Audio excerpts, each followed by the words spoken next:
So the Bundesliga was wrapped up on match day 32. So we pick up now match day 33 with Thomas Müller and his last home game at the Allianz for Bayern Munich, a club that he signed for at just the tender age of 10 years old. And he will retire the club in a couple of weeks' time, aged 35. Let's clap that in. You can see some great photos here. Look at that tifo. That tifo had the legend that is Thomas Müller in visible tears of joy.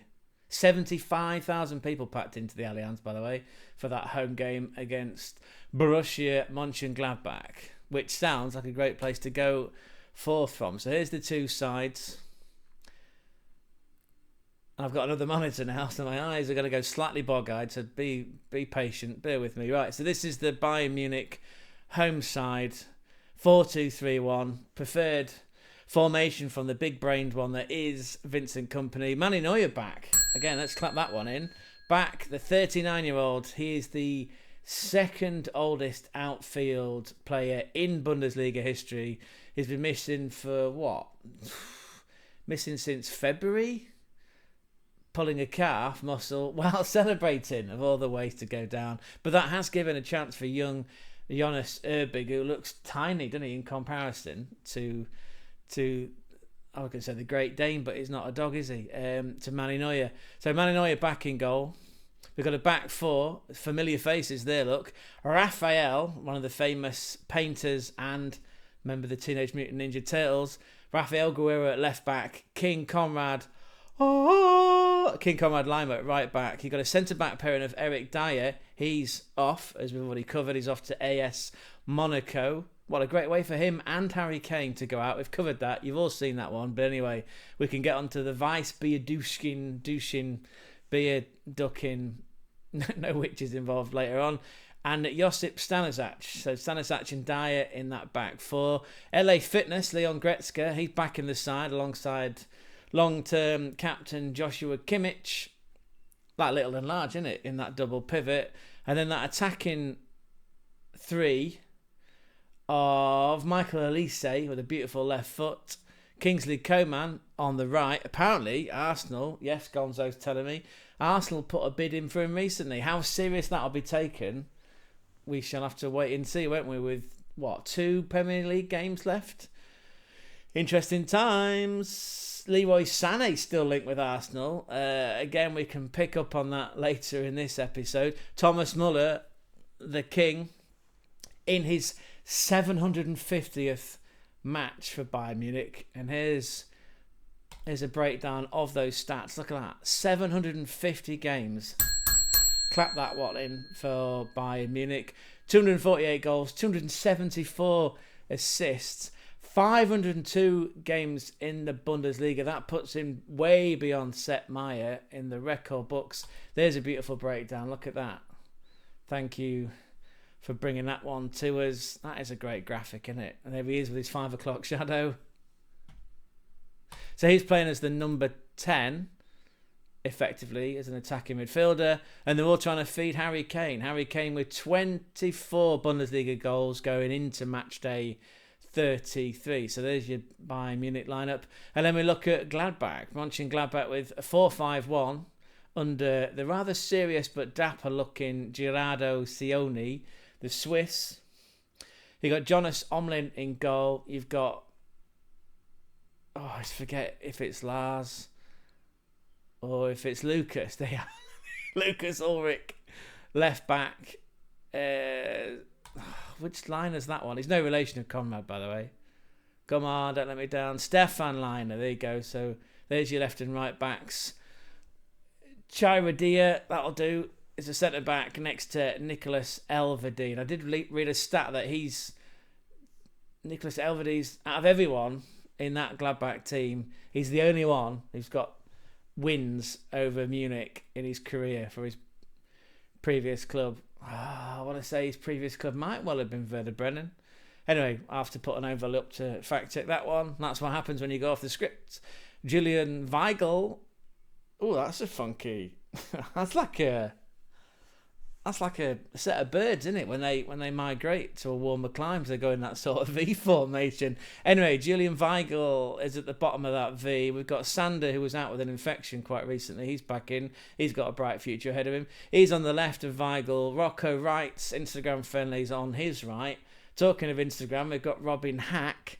He's playing as a outside left. Wow, that's showing my age, isn't it? Outside left. Attacking midfielder on the left. We've got a big Frank Honrahat on the right. And they're all trying to set up Tim Kleindist, who's got 19 Bundesliga goals this season.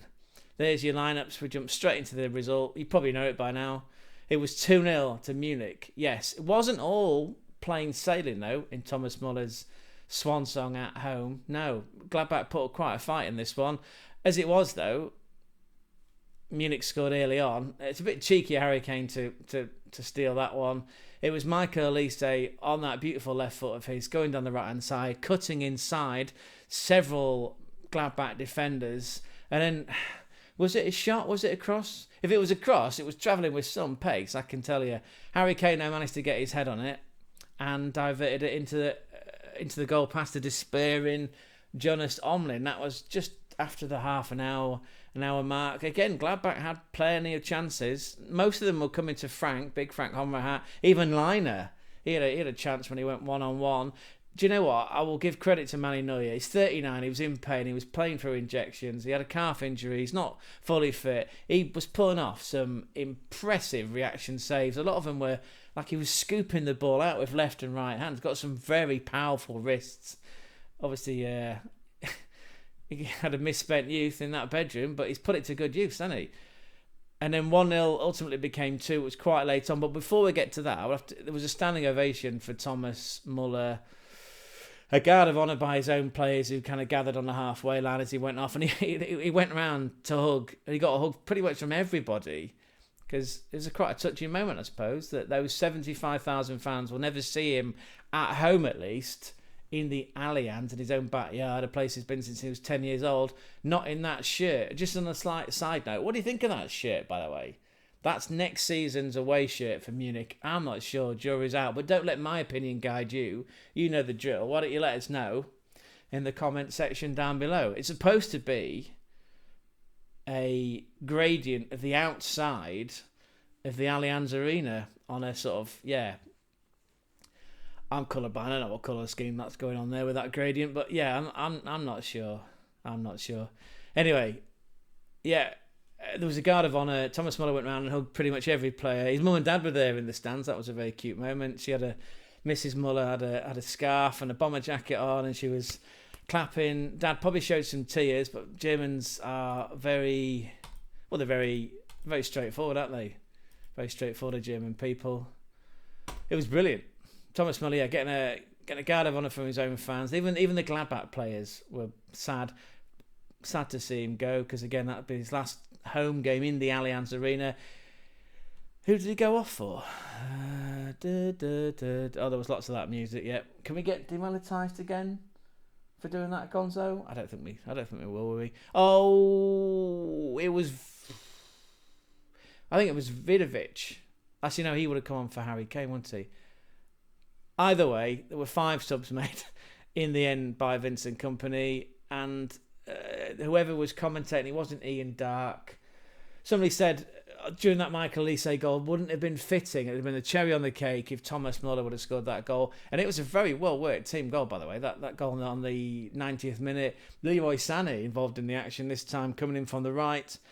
It literally just fed that ball through. He like putting a thread for the Iver needle, threaded the ball, threaded the ball through. Sané was watching over his shoulder, saw the trajectory of the ball, ran onto it, it was a toe poke outside of the left foot. Nothing that Jonas Omlin could do about it, 2-0.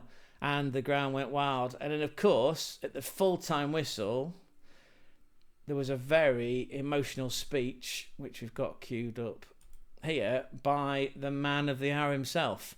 I won't read it all out because you can see it there, but the paraphrase is, we all know this moment would come. I'm happy we brought the title back to Munich. The appreciation you give me is unique. I'm not sad. I'm looking forward to what's coming, even though it certainly won't be better than what I had here Now let's celebrate. And do you know what? He did. In fact, at one point, he was in with the Ultras with the MEISTERSCHALE and a commemorative red jersey and scarf, and just going wild with the people that love and adore him. That was a very touching moment. Again, camera cuts to his mum and dad there in tears.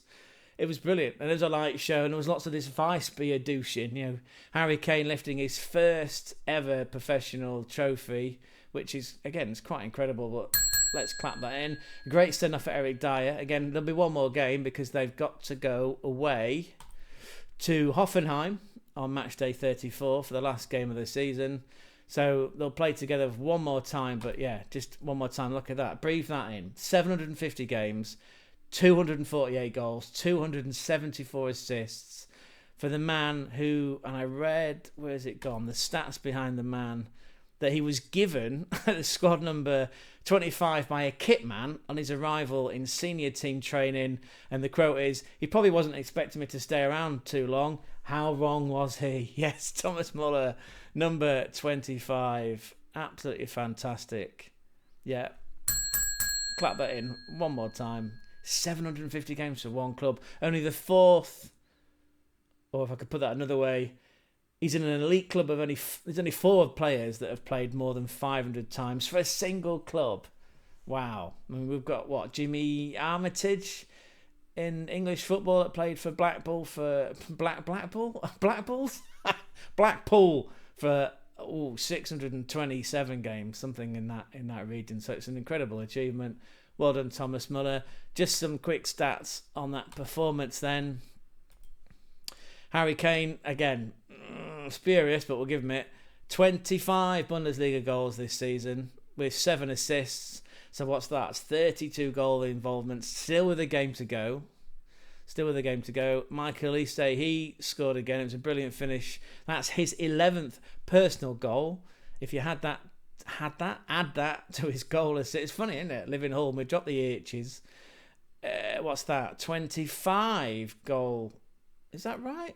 Yes, 25 goal involvements for the season. Again, 53 million euros all that guy cost. That's pretty incredible. And Leroy Sané, well, he was the assist maker for that Michael Olise goal. 5 assists for him, 11 goals in the Bundesliga, so that's 16 goal involvements. Again, transfer rumours are rife. Sport Bill confirms the Sky report that Leroy Sané's new agent, remember he's that Bond villain, Pini Zahini, he's now demanding 12 million euros of base salary plus 3 million in add-ons, performance-related pay, a concept we'll all be familiar with. And they want a signing fee, so he wants a triple threat. And apparently Bayern have no intention of changing their initial offer, which was made, two weeks ago? That initial offer, the offer that hangs in the air like a sword of Damocles over Leroy Sané, is 10 million euro base salary plus 5 million in performance-related pay with no signing on fee, which was, again, key phrase there, was it was accepted by his old management team, but the Bond villain's coming and gone, I can get you more. And here we are, look. This news broke this morning, May 13th. Leroy Sané has until this coming Friday, which is the 16th? Yeah. He's got until Friday to decide whether or not to accept Bayern's revised offer of 10 million euro plus that 5 million in bonus payments, but no signing on fee. There you go. And apparently, Olympique Marseille have made an inquiry, but he's not interested in moving to the French club. And the confirmation again there, look, that Bayern have no intention of moving on their position. So we'll have to see whether he ends up at Arsenal or not. What has that done to the table? There's the table, look. So that is the... What is that in wins? There's probably an easier way of looking at it. We can do it here, look. That is Bayern Munich's 24th win of the season. Their 14th win at home. They're on 79 points. We'll cover the Leverkusen game very briefly because there was big news going into that game too, wasn't there? We'll cover that as part of our daily content. But there's the table. Gladbach, well, they dropped out of the potential to be in Europe next season a few weeks back. They're in 10th on 45 points. So it's anyone from Werder Bremen on 48, right up until third place Frankfurt, who arguably they've already made it. Have they already made it? Yes, because they only needed 2 points, right? So basically, yeah, European place up for grabs. It's anyone out of Werder Bremen, Leipzig, Mainz, Dortmund, and or Freiburg. 1, 2, 3, 4, 5 teams then in the race for European football next season. Let's just go out on that image there. There you go.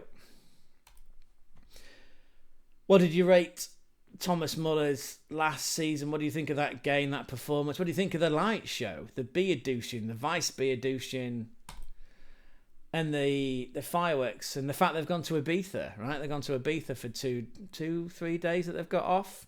It's not gone down well with some executives from other clubs at... Who was complaining about it? I think it was Heidenheim, Hoffenheim, understandably so, and Mainz. Yeah, 3 different clubs all thinking, well, that's a bit...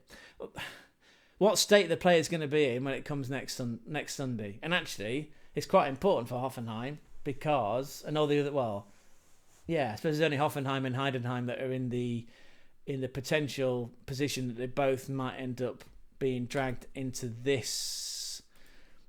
Where's it gone?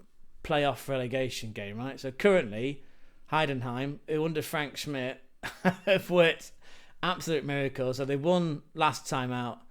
We can spoil that here. Look, 3-0 away from home. Massive props to Frank Schmidt's team for winning that game. I didn't see that coming. So that makes it interesting going into the final day. Look, you see, there's 3 points. Although there is, actually, that goal difference is not, they're not too far out, right? So, again, we're jumping around here.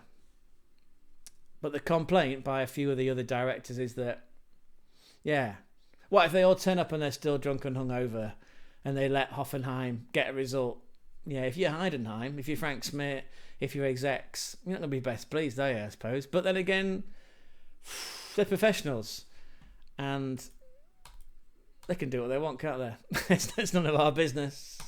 It's none of our business, but you'd like it to be a level playing field, but life isn't a level playing field, is it? It's not. Not when you're up against a team like Bayern Munich, who are a €1 billion revenue club. Well, you know, success begets success, money begets money. They can do what they want for me. They've won the title, they've wrapped it up. And Thomas Muller, go and enjoy yourself in the sun. Go and enjoy yourself. Anyway...